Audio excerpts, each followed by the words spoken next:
그렇기 때문에 여기서 독일이 사활을 건 방어전을 한 거였어요. 이거 어디서 많이 본 거 아닌가요? 캐나다가 고른 건 하나예요. 클럽을 고른 거예요. 자, 그렇다면 지금부터 뭘 살펴봐야 되느냐? 이 클럽의 약관을 한번 살펴봐야겠습니다.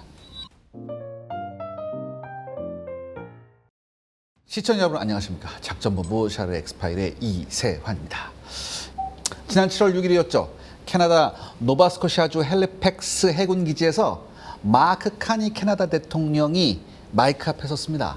그래서 뭐라고 얘기했냐. 이 캐나다 역사상 최대 규모의 국방 조달 사업, 차세대 잠수함 사업이에요. 여기에 우선 협상 대상자로 우리가 아닌 독일 티센크룹 마린 시스템스 TKMS가 선정이 됐습니다. 우리 하나오션이 진 거예요. 그런데 여러분들, 이 발표를 뜯어보면 뜯어볼수록 이 결정 하나에 캐나다의 불안, 독일의 무리수, 그리고 나토의 민낯, 나아가서 우리 한국 방산이 앞으로 뭘 먹고 어떻게 살아야 하는지가 전부 다 들어있습니다. 그런데 여기서 제가 한 가지 짚고 넘어가겠습니다. 캐나다 정부는요, 이 이후에 발표 후에 점수표를 공개하지 않았습니다. 그러니까 성능에서 몇 점 차이가 나는지, 가격에서 누가 앞섰는지 공개된 자료가 없어요. 그러니까 이 종이 한 장 차이라고 말하는 건 다시 말해서 뭐냐면은 공식 채점 결과가 아니라 양측의 배 모두, 양측의 잠수함 모두 캐나다 해군의 요구 조건을 충족했다. 그래서 마지막까지 고민했다. 이런 뜻으로 받아들이셔야 됩니다. 그런데요, 바로 이 지점에서 이번 사업의 본질이 드러납니다. 그러니까 두 잠수함 모두 합격이었다면 뭐예요? 이 잠수함의 성능이 이번 승부를 가른 게 아니란 뜻입니다. 우리나라는 잠수함을 팔려고 갔고, 이 독일과 노르웨이는 나토 북대서양 잠수함 클럽의 회원권을 캐나다한테 판 겁니다. 그러니까 처음부터 제시했던 상품이 달랐어요. 그래서 오늘은 이 캐나다 잠수함 사업의 면면을 한번 우리가 심층적으로 뜯어봐야 됩니다. 왜? 두 번 다시 이런 더러운 꼴을 안 당해야 되거든요. 먼저 사업 자체를 봐야 됩니다, 여러분들. 캐나다 초계 잠수함 프로젝트 이 CPSP라는 것은 캐나다 해군이 지금까지 이제 빅토리아급 잠수함, 예전에 영국에서 만든 건데, 이거 4척을 가지고 있었는데 이 4척을 대체하는 사업이에요. 이게 처음부터 말썽이었습니다. 왜냐? 한 척이 오는 도중에 한 척은 화재가 났어요. 그래서 이 화재가 난 잠수함 거의 10년 동안 못 썼어요. 그리고 현재 캐나다가 보유한 잠수함 4척 중에 물에 들어가서 작전할 수 있는 게 딱 한 척뿐이 없습니다. 그래서 이번 사업이 나왔고 최종 후보에 둘이 남았죠. 독일의 TKMS의 212C D급 잠수함, 그리고 우리 하나오션의 장보고 3 개량형, 이렇게 두 개가 최종 후보의 결승전에 간 거예요. 그런데 여러분들, 우리가 제시한 그 장보고 3급 배치 2는요, 우리 해군이 실제로 건조하고 있는 잠수함이에요. 그리고 이거 기반이 뭐예요? 이미 운용 중인 도산 안창호급 잠수함이죠. 그리고 지난 5월 달에 이 우리 도산 안창호급 잠수함이 태평양을 건너갔어요.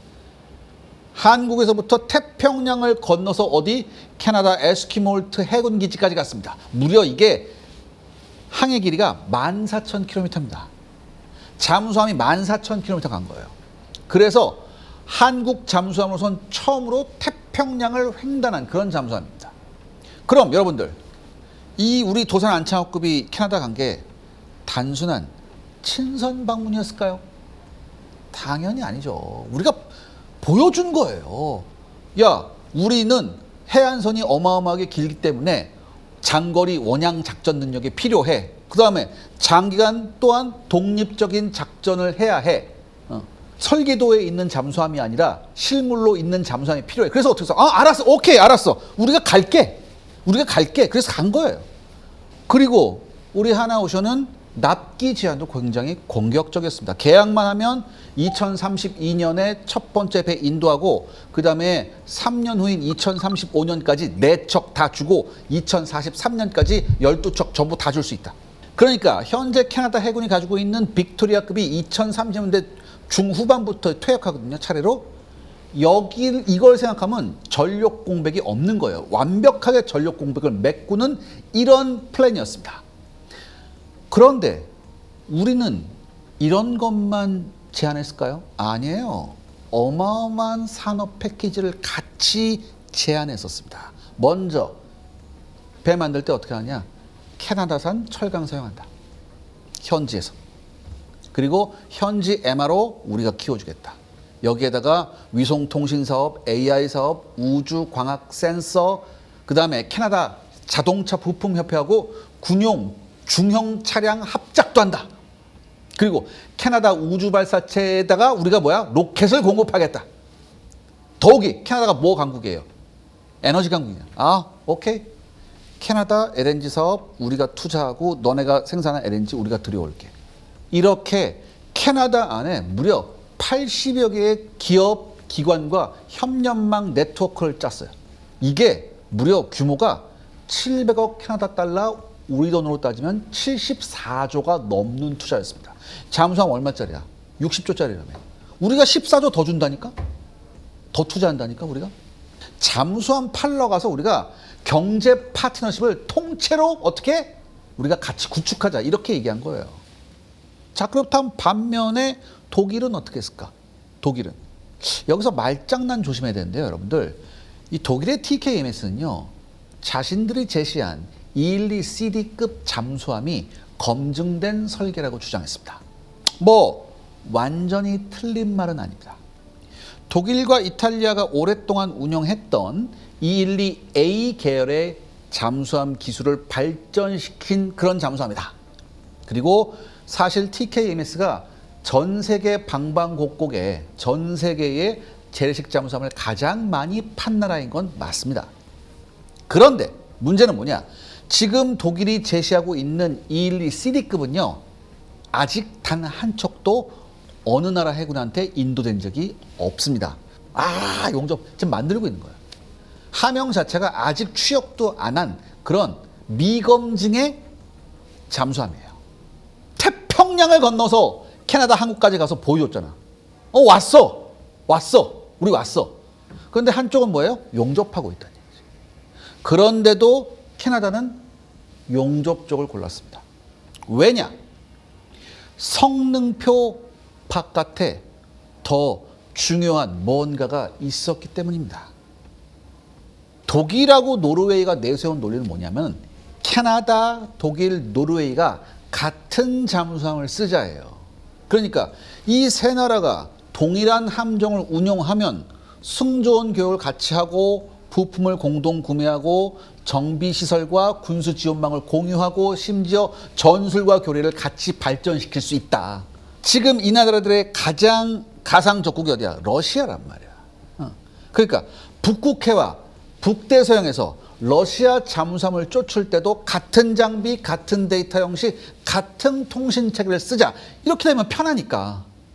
그래서 독일 6척, 노르웨이 6척, 캐나다가 12척 이렇게 해서 24척이 동일 계열 잠수함이 북대서양과 북극해를 덮어버리자.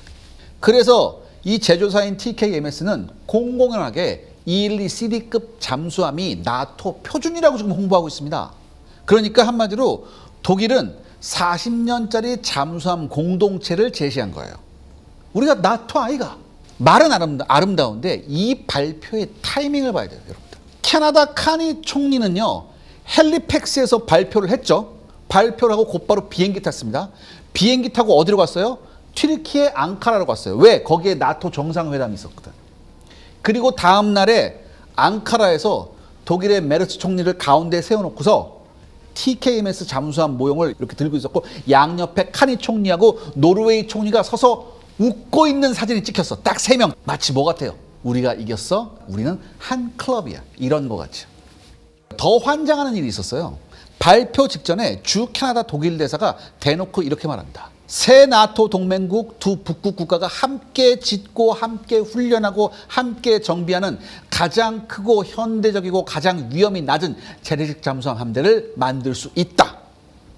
그러니까 독일 국방장관이 직접 세일즈 뛰었고 총리가 움직였고 노르웨이까지 삼각편대로 캐나다를 완전히 감싸 안았습니다. 이런 전체 구조를 뭐라고 부르냐? 여러분 아마 익숙하실 거예요. 저는 나토 카르텔이라고 부릅니다. 제가 말하는 나토 카르텔은 나토 국가들이 서로 무기 체계와 산업과 군수 지원망을 묶어서 외부 나토 이외의 외부 업체가 들어오기 어렵게 만드는 구조를 전 나토 카르텔이라고 말합니다. 그러니까 성능이 아무리 좋아도 동맹 내부의 정치 네트워크를 넘지 못하면 마지막 문턱에서 항상 뭐예요? 카트당하는 이런 구조예요. 독일 TKMS는요, 이미 나토 전체 잠수함의 3분의 1을 공급하는 회사입니다. 만약에 캐나다가 우리 한국의 잠수함을 선택했다? 그럼 뭐예요? 이 영역에 처음으로 비회원이 진입하는 사건이 생긴 겁니다. 그렇기 때문에 여기서 독일이 사활을 건 방어전을 한 거였어요. 그런데 여러분들, 이거 어디서 많이 본 거 아닌가요? 우리 K2 전차에 대해서 여러분들한테 소개해 드릴 때 우리 K2 전차가 한번 수출해서 미끄러진 적이 있었다. 거기 어디였어요? 공교롭게도 노르웨이였어요. 그리고 이번 캐나다 잠수함 사업 결과도 마찬가지였습니다. 그러니까 여러분들, 우리가 여기서 뭘 배울 수 있죠? 무기 구매국은 시험 평가서만 보지 않는다예요. 이게 냉정하지만 국제 방산 시장의 룰이 돼 버렸어요. 더욱이 이번에는 뭐까지? 트럼프까지 말썽을 부립니다. 트럼프 행정부가 지금 동맹을 어떻게 다루고 있나요? 너 마음에 안 들어? 오케이. 동맹이지만 관세 때릴래. 그린란드 우리 거야. 그럴 거 없이 그냥 51번째 주로 들어와. 캐나다는 지금까지 솔직히 말해서 국방의 거의 대부분을 미국한테 의존했었어요.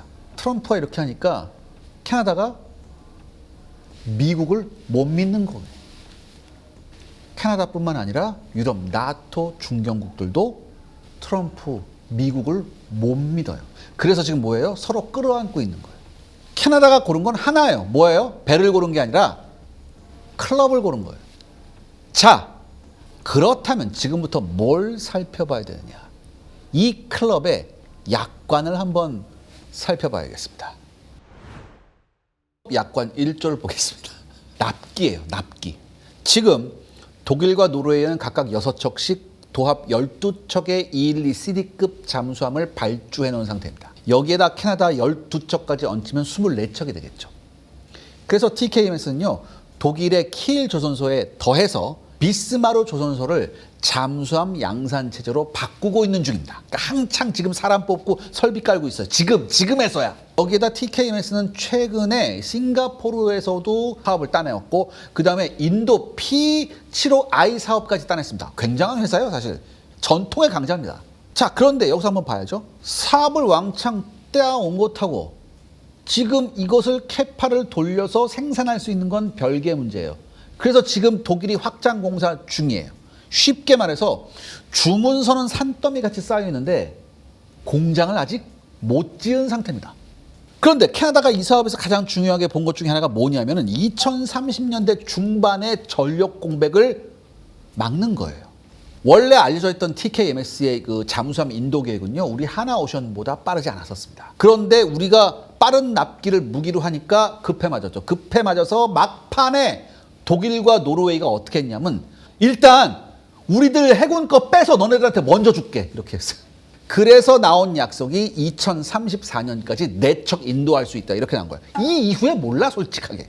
좋게 보면 독일과 노르웨이 정부가 국가 차원에서 보증을 섰다, 이렇게 볼 수 있습니다. 굉장한 성의죠. 엄청난 성의를 보인 거예요. 그런데 이거 한번 뒤집어 봅시다. 뒤집어 보면 뭐가 나와요? 기존 생산 능력으로는 캐나다 일정을 도저히 못 맞춘다는 거예요. 이게 없으니까 독일 해군과 노르웨이 해군이 받을 배를 뒤로 밀어버리고 캐나다한테 뭐예요? 앞에 새치기 시켜준 거예요. 이게 첫 번째 불안 요소입니다. 여러분들, 나토 국가들은요, 러시아 우크라이나 전쟁 이후에 러시아의 위협이 코앞에 와 있어서 국방비를 역대급으로 올리고 있고, 독일도 예외는 아닙니다.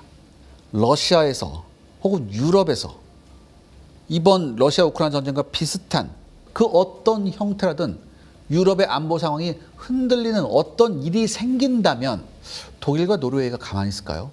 통 큰 양보가 아마 가장 먼저 도마 위에 오를 겁니다. 그리고 더 근본적 문제가 있습니다. 여러분, 잠수함 건조는요, 자동차 생산 라인처럼 이거 순번만 바꾸는 그런 게 아니에요, 여러분들. 초도함에서 문제가 발생하면요. 그 다음 뭡니까? 설계 변경이 나오고 해상 시험평가에서 문제가 또 튀어나오면 후속한 검조가 멈출 수도 있습니다. 그리고 전투체계, 소나, 추진체계, 배터리, 무장을 통합하는 이 과정 하나하나가 굉장히 일정을 늘어뜨릴 수 있어요. 여러분들, 이 독일 잠수함의 첫 번째가 노르웨이 인도되는 게 2029년이었어요. 아직 해상 시험도 안 했어요. 5년 안에 초도함 시험평가 끝내고 문제 고치고 물량 맞춰서 다 뽑아내가지고 캐나다 줄 수 있을 것 같아요? 전 이게 두 번째 불안 요소라고 봅니다. 제가 지금 독일 망해라 고사 지내는 게 아니라 지금까지 나온 모든 사례를 봤을 때 굉장히 타이트하다 못해 틈이 없는, 어디 한 군데라서도 틀어지게 되면 이건 굉장히 큰일 나는 일정입니다. 또한 세 번째 불안 요소도 있습니다. TKMS의 최근 이슈죠. 이번 발표 직전에 TKMS 계열사가 랜섬웨어 공격을 당했습니다. 설계도면 전투체계 정비 자료 같이 국가 기밀급 자료를 통째로 맡기는 사업이잖아요, 이게. 그런데 그 회사 계열망이 해커한테 뚫렸다는 얘기예요. 또 다른 문제도 있습니다. 독일 연방회의 예산위원회가 당초 TKMS와의 116억 유로 규모의 F128 호위함 사업을 안건에서 한번 제외시켰어요. 왜냐? 처음 얘기하고 다르게 TKMS가 가격을 70% 올려버렸거든요. 야, 너네 처음에 이 가격으로 만들어준다고 했는데 일단 막상 만들고 나니까 왜 가격이 70%가 뛰니? 여기서 우리가 봐야 될 게 뭐냐면 독일 의회조차 TKMS가 만드는 배의 가격과 성능에 상당한 의구심을 품었다는 얘기예요. 근데 전 이걸 강조하고 싶습니다. 바로 이 지점이 우리와 달랐다는 겁니다. 우리는요, 이 장보고 3 생산 라인이 실제 돌아가고 있고 후속함을 지금 만들고 있죠. 그리고 첫 번째 함정을 2032년, 내척을 2035년에 인도한다고. 우리는 인도한다면 해. 오히려 6개월 빨리 줄걸? 도산 안창호함 하면서 우리는 초도함 리스크를 다 치르고 왔어, 우리. 그런데요, 캐나다는요, 이런 우리나라의 생산의 확실성 대신에 동맹의 정치적 확실성을 더 중요시했습니다. 이 선택이 실수였는지 아닌지는 2034년 판가름이 날 거예요. 왜 5척 준다고 했으니까. 독일이 약속대로 4척을 내놓으면 캐나다가 오른 거죠. 그럼에도 불구하고 만에 하나 일정이 밀리고 청구서가 불어나면 분명 캐나다 국민들은 물어볼 겁니다. 왜 그랬냐고. 최근에 캐나다 아시아태평양재단의 분석이 정확히 이걸 짚었습니다. 우선 협상 대상자를 골랐다고 끝난 게 아니라 캐나다가 이 잠수함을 자기 손으로 고치고 개량을 할 권한을 얼마나 확보하느냐가 이제부터의 진짜 승부다. 이렇게 얘기한 거예요. 핵심은 뭐냐면은 전투체계의 소프트웨어를 수정하는 이런 일이에요. 이런 거를 자기들 스스로 손을 댈 수 있느냐 없느냐가 굉장히 중요한 겁니다. 완전 다른 세상이에요. 그러니까 캐나다 헬리팩스에 번듯한 정비시설 세운다고 하더라도 결함을 진단할 자료가 없고 소프트웨어를 못 건드리면 이건 반쪽짜리예요. 정비창이 캐나다에 있으면 뭐예요? 기술 주권을 누가? 독일이 쥐고 있는데. 물론 TKMS는 말합니다. 완전한 지적 재산권과 노하우 이전을 우리가 할 거다. 주권적 정비 능력을 우리가 캐나다한테 준다. 이런 말은 했는데 지금까지 단 한 번도 소스 코드와 설계 변경 권한을 어디까지 준다고 구체적으로 말한 바가 한 번도 없습니다. 방산에서요, 광고 문구하고 계약 조항은 하늘과 땅 차이입니다. 완전한 기술 이전이라는 이 홍보가 계약서에서는요, 당사자가 지정하는 범위 내의 기술 자료로 둔갑하는 게 이 바닥이에요. 특히 어디? 유럽의, 제가 거듭거듭 말씀드리지만 종특입니다. 그리고 여러분들 솔직히 처음에 뭐라고 그랬어요? 우리 독일과 노르웨이와 캐나다 우리 셋이서 똑같은 잠수함을 운영한다. 아마도 공동 운용 체계다. 이런 얘기를 했잖아. 근데 솔직히 제가 말씀드릴게요. 이 공동 운용 체계 양날의 검입니다. 왜냐? 여러분 이럴 수도 있잖아요. 캐나다가 원하는 무장을 독일이 원하지 않을 수도 있어요. 즉 공동 운용은요, 효율을 높이는 대신 독자성을 줄이게 됩니다. 생각해보세요, 여러분들. 독일의 환경과 노르웨이의 환경과 캐나다의 환경이 항상 똑같을까요? 전 그렇게 보지는 않거든요.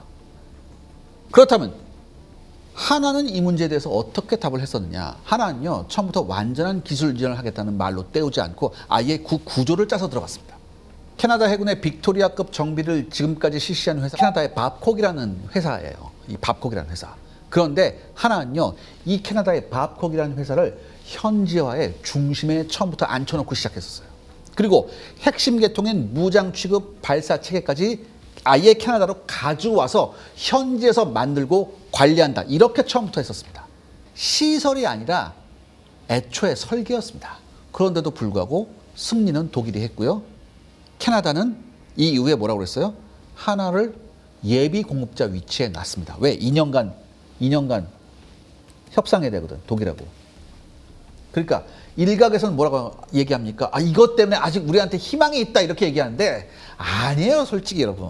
솔직히 말씀드리면요, 이런 카드로 판이 뒤집힐 가능성은 낮습니다. 솔직하게 말씀드릴게요, 여러분들. 우리 기면 기고 아면 아니잖아, 솔직하게. 여러분, 방산 조달에서 우선 협상자가 이렇게 엎어진 일은 거의 없어요. 그리고 처음부터 제가 뭐라고 그랬어요? 이게 정치적으로 이미 뭐예요? 기울어진 운동장이었잖아요. 그런데 여러분들, 이 캐나다가 말하는 이 한화 카드, 하나를 예비 협상자로 놔뒀다. 이 카드는요, 진짜 목적이 따로 있어요. 캐나다 협상단이 독일하고 마주 앉을 때마다 한화 쪽 제안서를 올려놓겠죠. 독일이 가격 올리면, 만약에 독일이 납기 미루면, 기술이전 조건에서 버티면, 뭐야?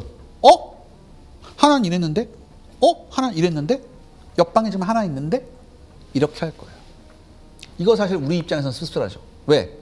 우리가 수년간 준비한 기술과 제안이 뭘로 활용되는 거예요? 캐나다가 독일하고 협상할 때 가격 깎는 걸로, 이런 카드로 쓰이는 거예요. 그러니까 더럽죠. 근데 이거를 조금 여러분들 뒤집어 봐야 됩니다.